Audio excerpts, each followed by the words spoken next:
irmãos? Amém. Eu vos saúdo com a paz do Senhor. Amém. Os irmãos estão felizes com Jesus? Amém. Estamos aqui com a nossa pré-aula, né? A lição de número 7. E vai ser lecionado no dia 12 de fevereiro de 2023. Eu estou há 10 anos atrasado. Desculpa não, é o peso da idade. Amém? Irmãos, nessa feita, quero aproveitar a irmã Clara, que está muito animada hoje, e fazer uma pergunta aqui no texto da nossa lição. Vai falar de Estevão, um mártir avivado. Quem era Estevão, irmã Clara?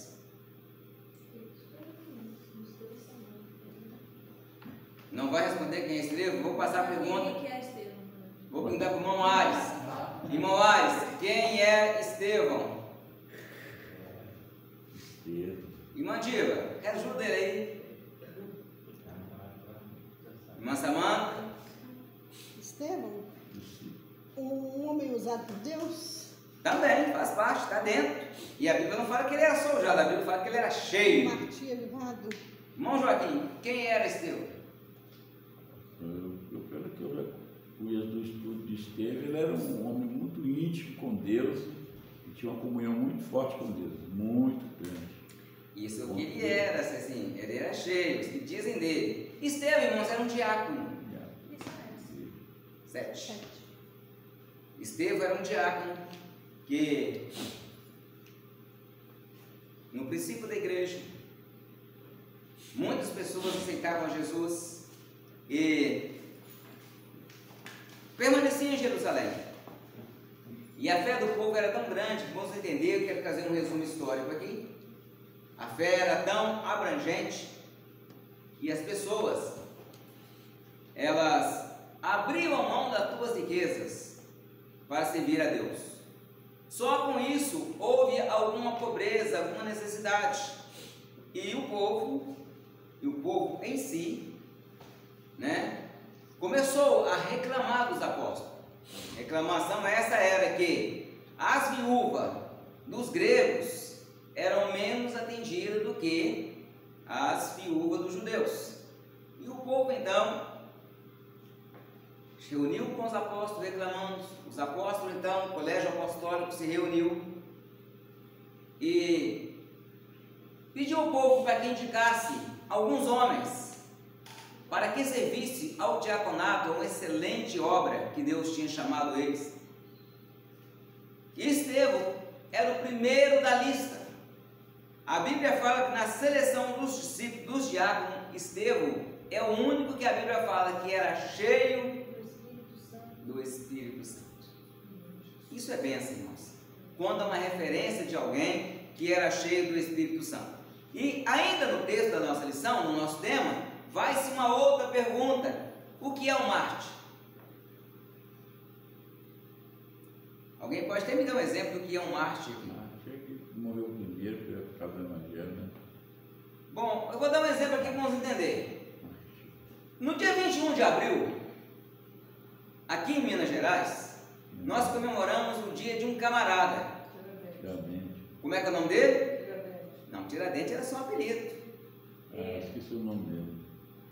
Esqueceu o nome dele? Não deu tudo. Tá bom, vou deixar o senhor me responder semana que vem. Não lembro. Vou perguntar ao senhor de novo. Amém? Ele falou que esqueceu. Quem esquece lembra, né? É só pesquisar. Amém?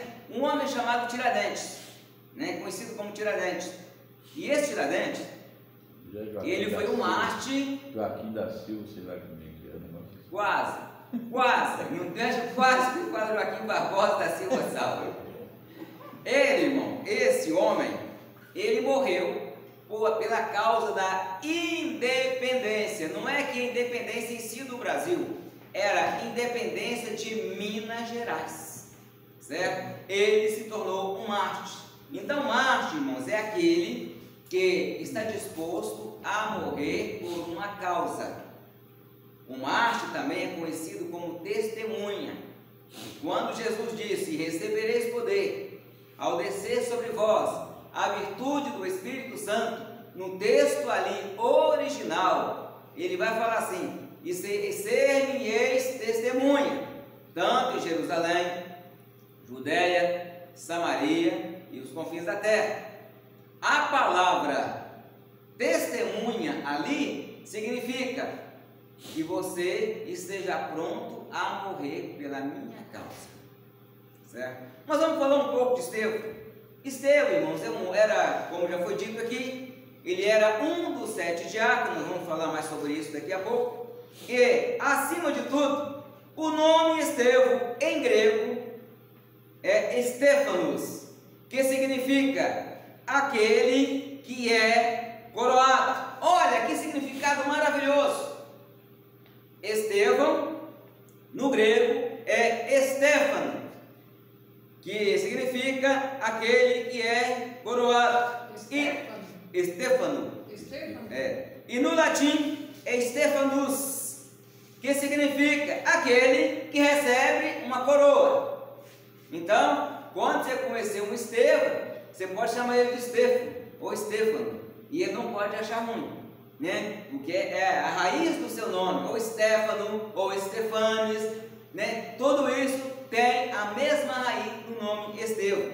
Estevão, além disso, ele é, além de Jesus. Nós sempre falamos do sermão de Paulo, que pregou até a madrugada, né? Não é isso? E até o Eutico estava sentado na janela, cochilou, caiu, morreu. Paulo vai lá, o toma em seus braços e ele volta à vida. E Paulo ainda continua pregando até altas madrugadas, não é isso? Mas registrado o sermão, além do sermão de Jesus, Estevão pregou o maior sermão da história.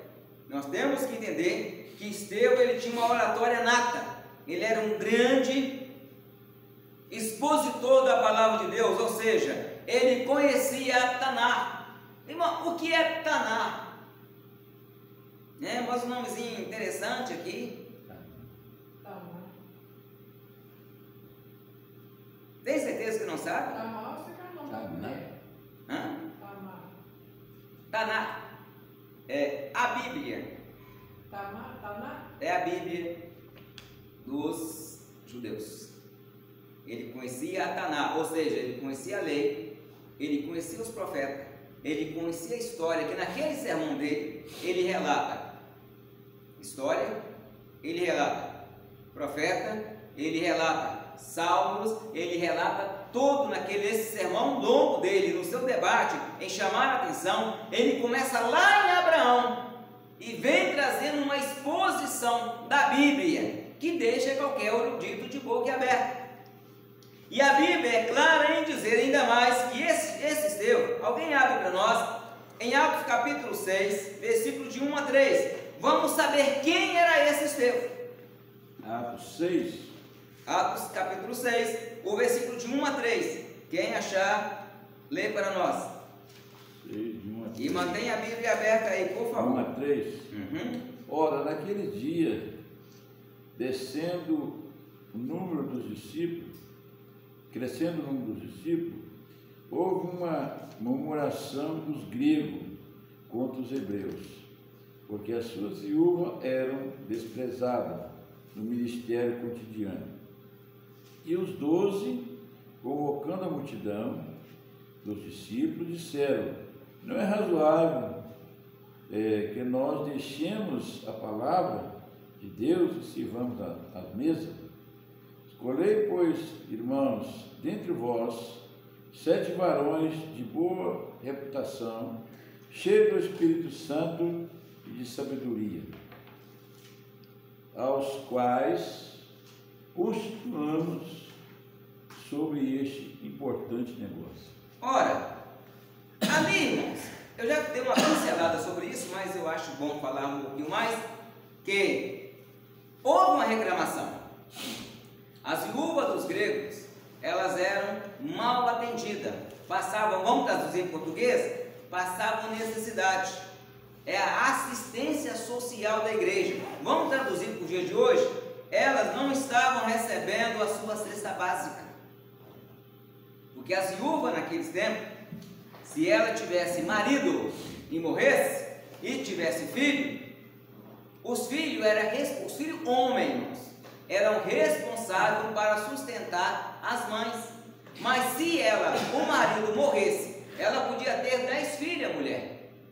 As mulheres, os irmãos entenderam, nos tempos bíblicos, hoje, irmão Joaquim, se o senhor bater as cacholetas, a irmã Maria vai ficar com tudo, certo? É justo que os filhos vão querer a parte deles, né? Mas enquanto ela estiver viva, ela separa se ela quiser, porque se o senhor morrer, 40% de tudo que vocês têm fica com a dona Maria, isso é lei, e os outros 60% é dividido com os filhos, mas ela pode dividir em vida, ou pode falar, quando eu morrer nós dividimos, e a lei vai dar todo o direito para ela.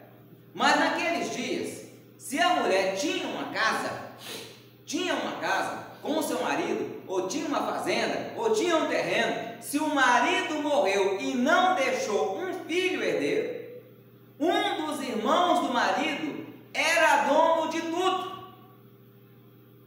Porque se não tivesse tido nenhum filho, aí aplicava-se a lei do levirato.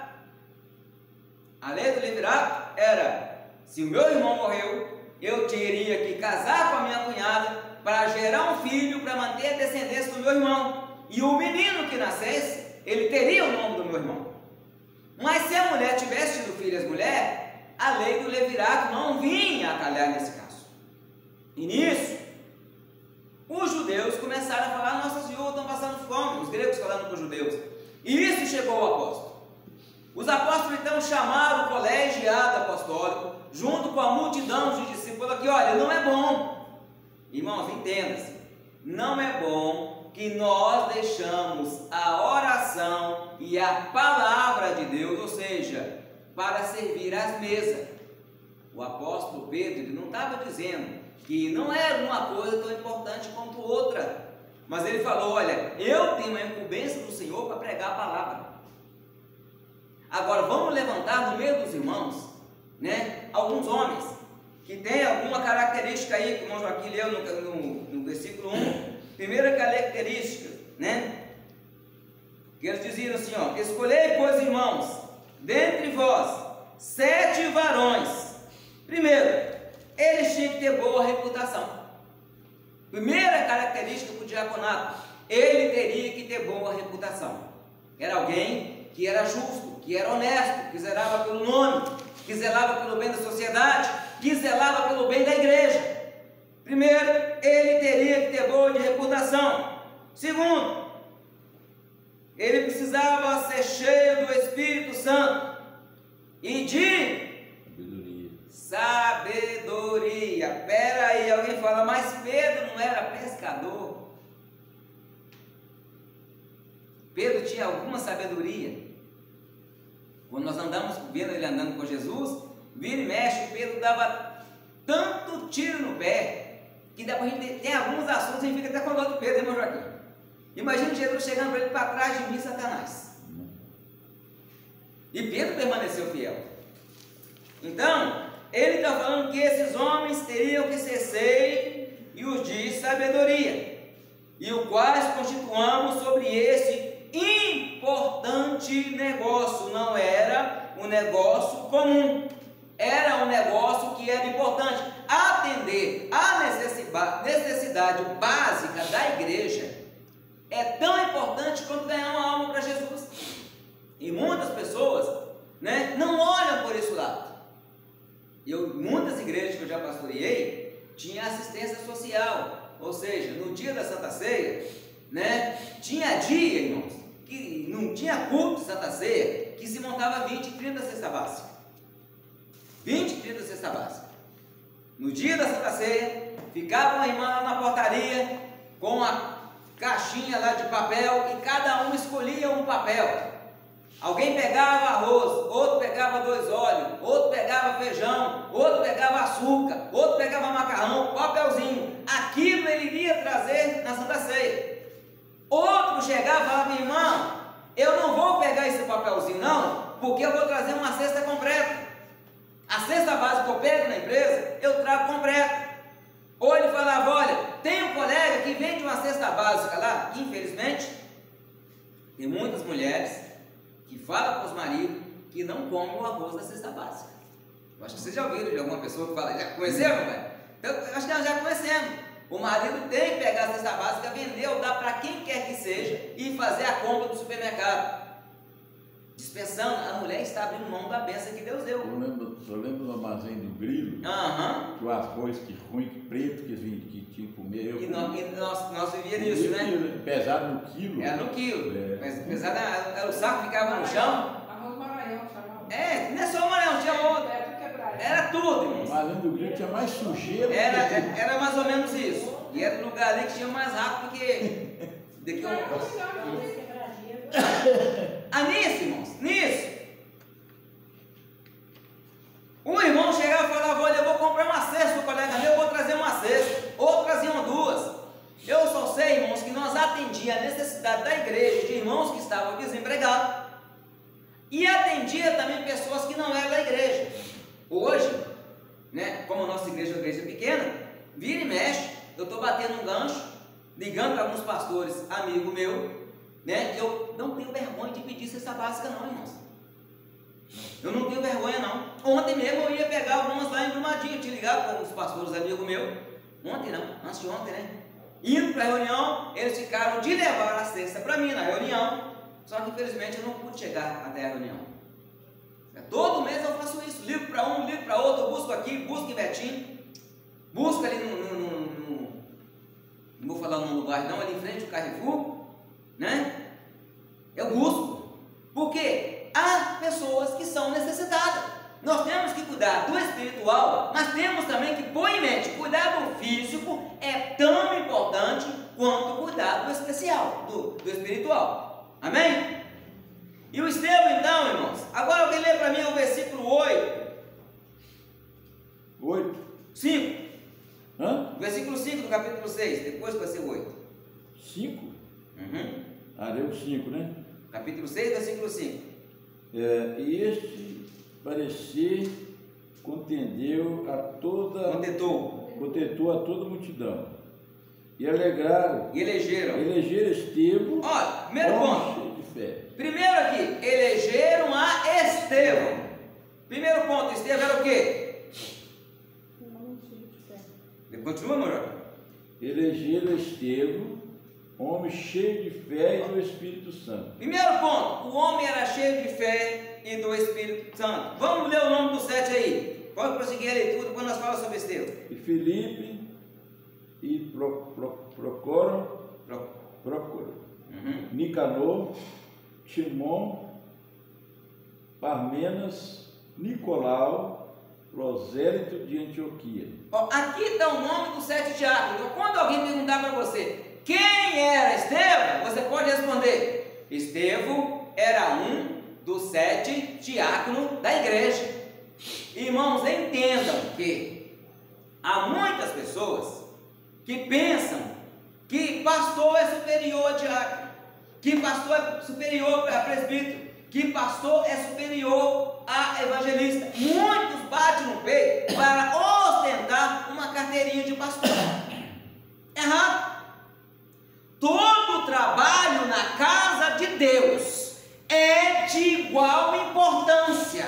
Se você limpa o banco e eu sou pastor, estou pregando a palavra de Deus, a sua importância é tal ou maior do que a minha.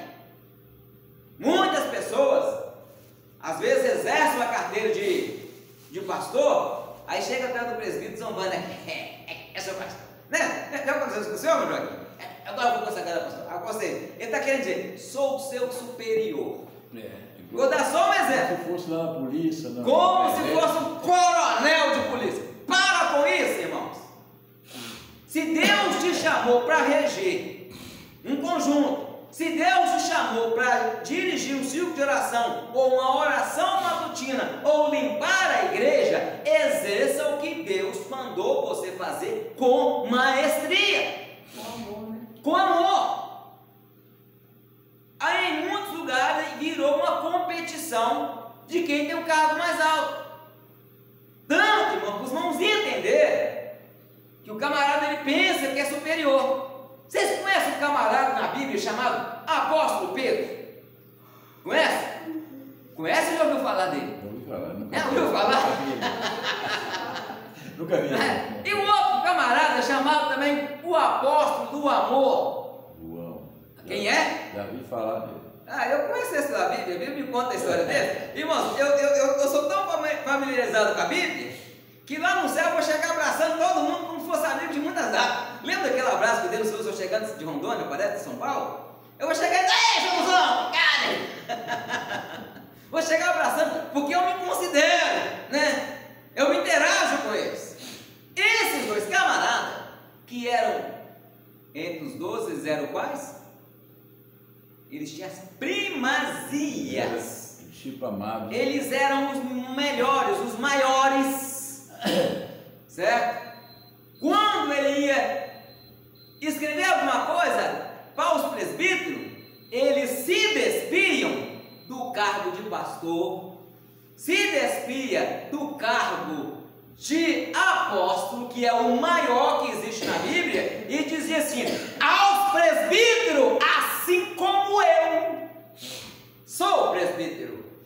Eles tinham honra de ser chamados de presbítero, mesmo sendo apóstolos. Então entendam-se que presbítero não é maior que diácono, evangelista não é maior que presbítero, pastor não é maior que evangelista.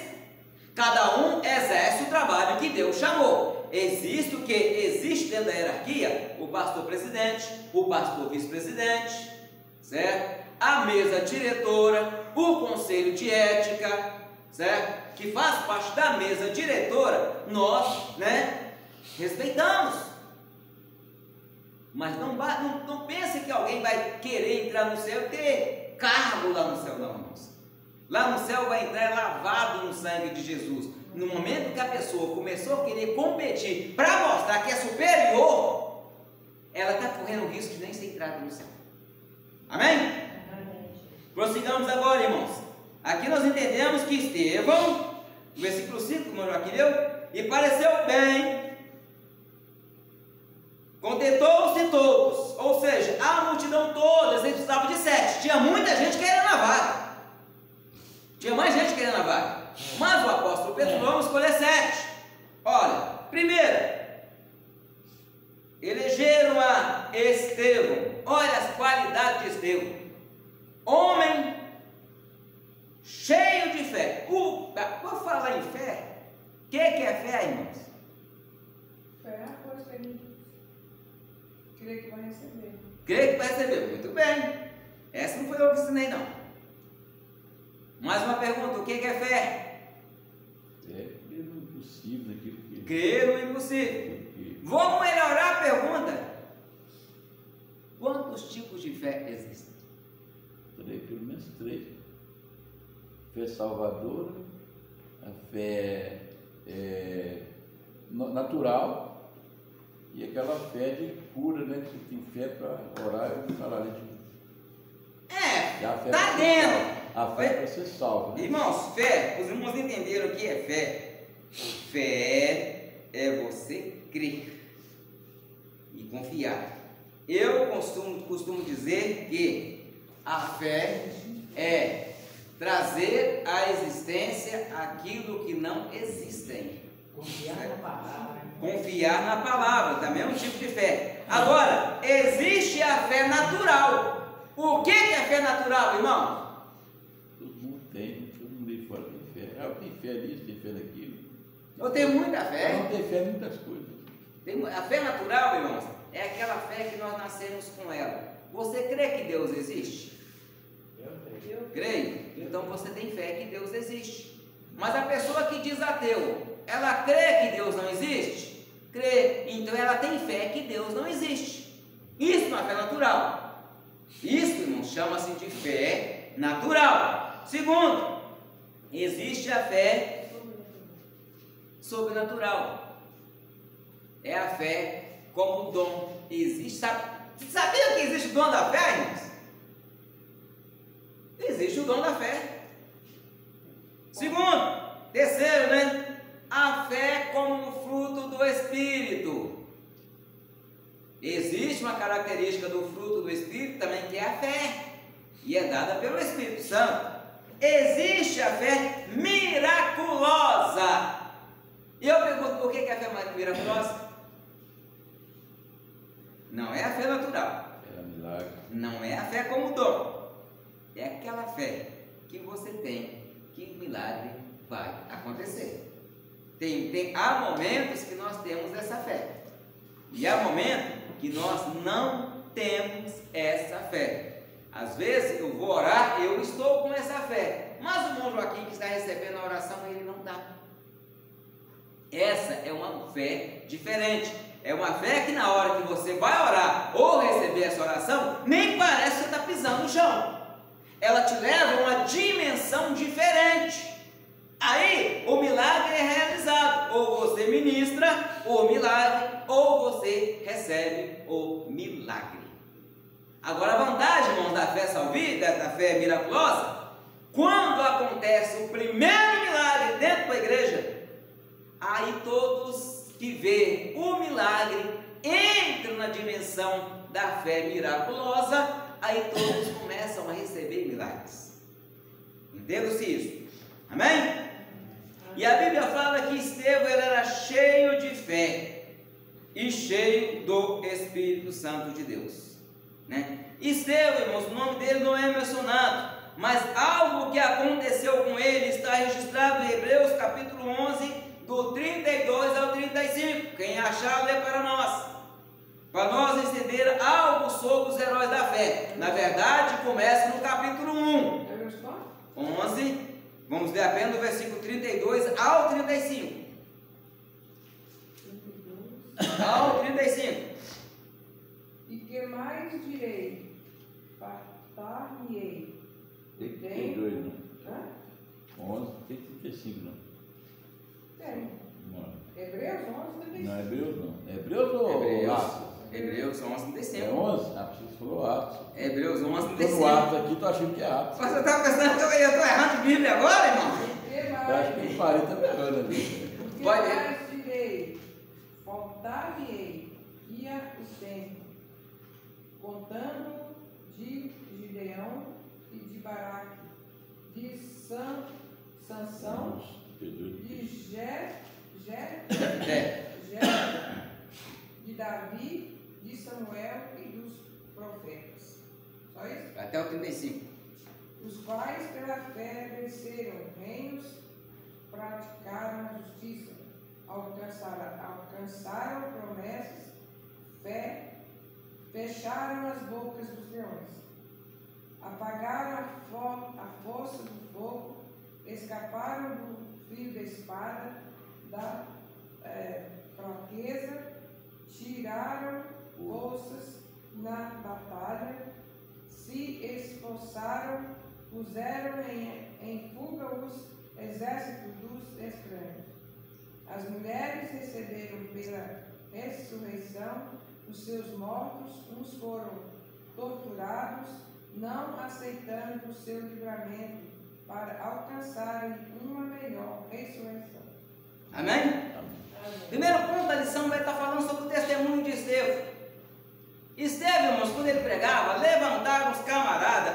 Há quem diga, irmãos, que nos dias de Jesus e nos dias da igreja primitiva, havia em Jerusalém 438 sinagogas, onde se estudava os 613 mandamentos, né? Em uma linguagem original no hebraico, nós podemos ver que era o Mishvah e o Mishvot, quer dizer, ou seja, os mandamentos positivos e os mandamentos negativos.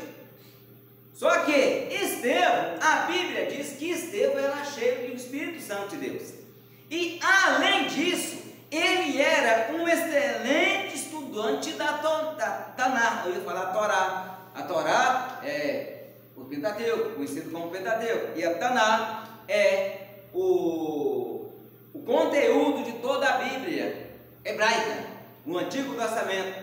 E Estevão então começa a pregar. Deus fala de Abraão. Ele fala de Deus chamando Abraão, ele fala da vida de Davi, ele mostra Jesus dentro da história, e chega até acusar os seus acusadores de terem cometido um homicídio. Espera aí, que tipo de homicídio? Mataram Jesus. E o povo então começa a ficar revoltado contra Estevão. Eles começam a ranger até os dentes, tapar até os seus ouvidos.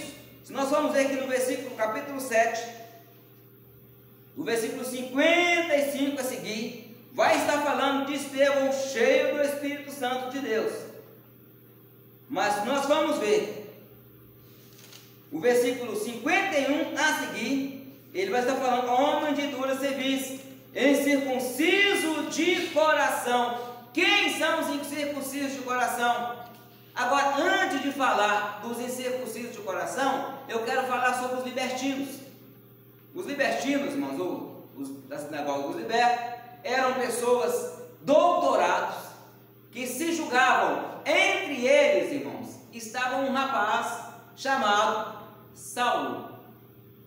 Alguém já ouviu falar de um rapaz chamado Saulo?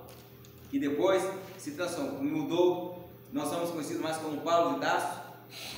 Saulo e Paulo, irmãos, é a mesma pessoa e o nome também é o mesmo. Um de origem grega, outro de origem hebraica. E o significado de Paulo e Saulo é a mesma coisa. Amém? E nisso inteirinho... Depois, antes ele era mau, né? Não, isso é antes. Saulo. Não, o Saulo, o Paulo, ele usava os dois nomes o tempo todo. Nós encontramos na Bíblia, vamos encontrar. E Paulo, também conhecido como Saulo, né? Nós vamos encontrar várias essas expressões na Bíblia. Porque às vezes alguém fala: ele mudou o nome porque agora é convertido. Não, ele nunca mudou o nome porque ele converteu. Ele, entre os gregos, ele era conhecido como Paulo, e entre os judeus ele era conhecido como Saulo. Entendeu? Ficou claro isso aí, irmãos?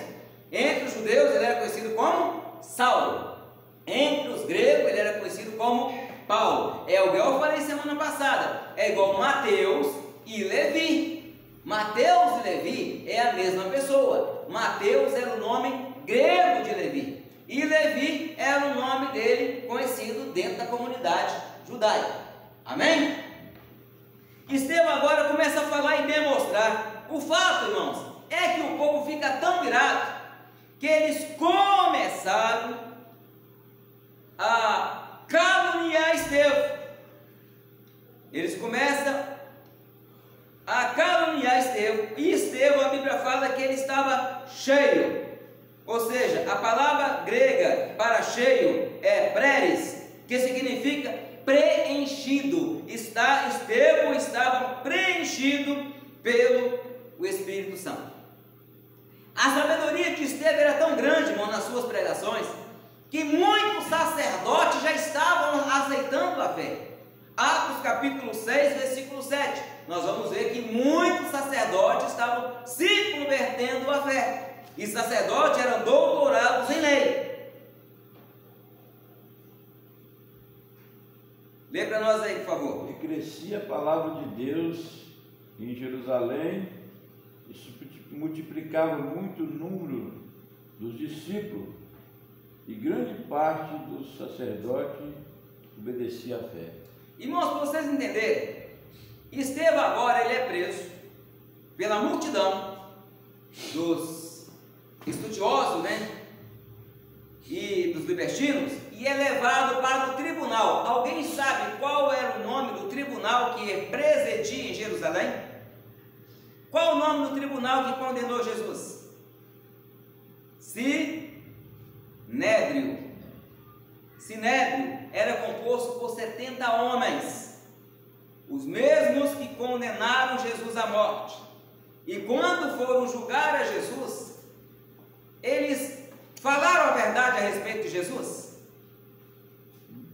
O Sinédrio julgou Jesus com rigores da lei, dentro da fé e da verdade.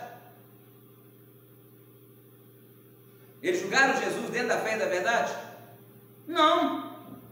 Eles pagaram falso testemunho, acusadores falsos,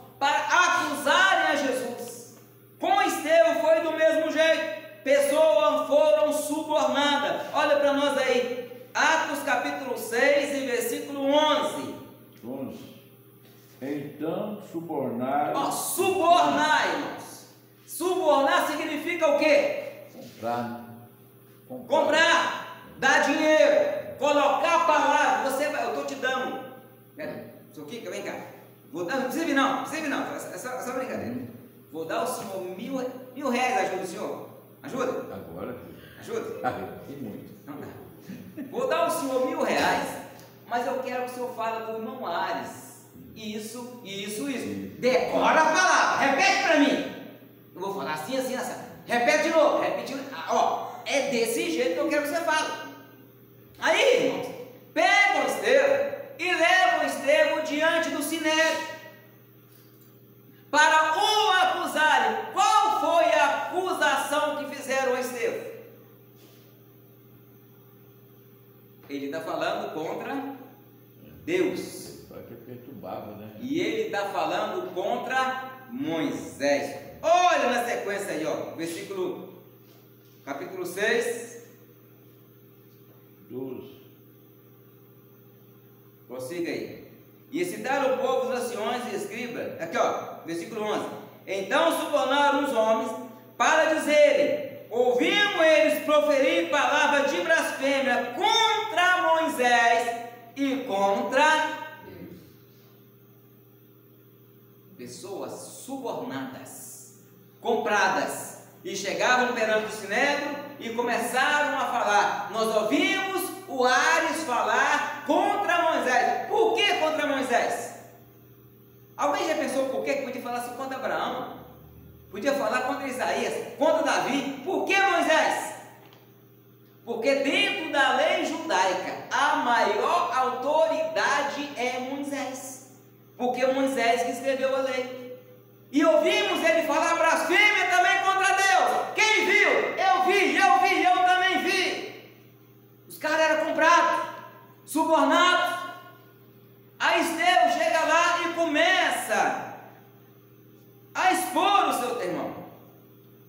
Aí a Bíblia vem dizer, mais uma vez no versículo 8: Estevão, cheio do Espírito de Deus e de fé, fazia prodígio e grandes sinais entre o povo. E levantaram alguns que eram da sinagoga. Aqui tem a lista dos homens que acusaram a Estevão. Aqui no versículo 14 vai dizer: porque nós temos ouvido dizer que este Jesus Nazareno há de destruir este lugar e mudar o costume que Moisés nos deu. E prosseguiram.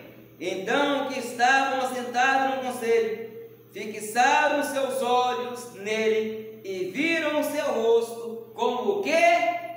Um anjo, rosto do anjo. O que quer dizer rosto de anjo aqui, irmãos?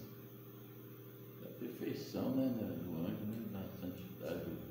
Do anjo. Ele estava em paz no meio da guerra. Ele sabia que ali ele ia sair morto. Ele sabia que ali, irmãos, paz. Vou dar um exemplo para vocês. Um professor de hebraico, há uns anos atrás, eu estava fazendo esse curso e conversando com esse professor. Hoje em dia é videochamada, né, irmãos? Há alguns anos atrás era teleconferência. É só um grilinho. É um grilinho verde, deixa ele. Esse professor, irmãos, né? A gente estava em uma videoconferência, eu e mais alguns alunos, em diversos lugares do Brasil, certo? E de repente a gente ouviu um barulho de sirene. E todo mundo, o professor conversando com a gente, rindo e tal, rindo, ri. Aí na hora que eu ia levantar a mão, um dos alunos levantou a mão. Professor, pois não, fulano? Esqueci o nome dele. Acho que é muito tempo atrás. Aí esse Éder perguntou ao professor assim: professor, que barulho de sirene é esse? Aí ele falou assim, é porque nós estamos sendo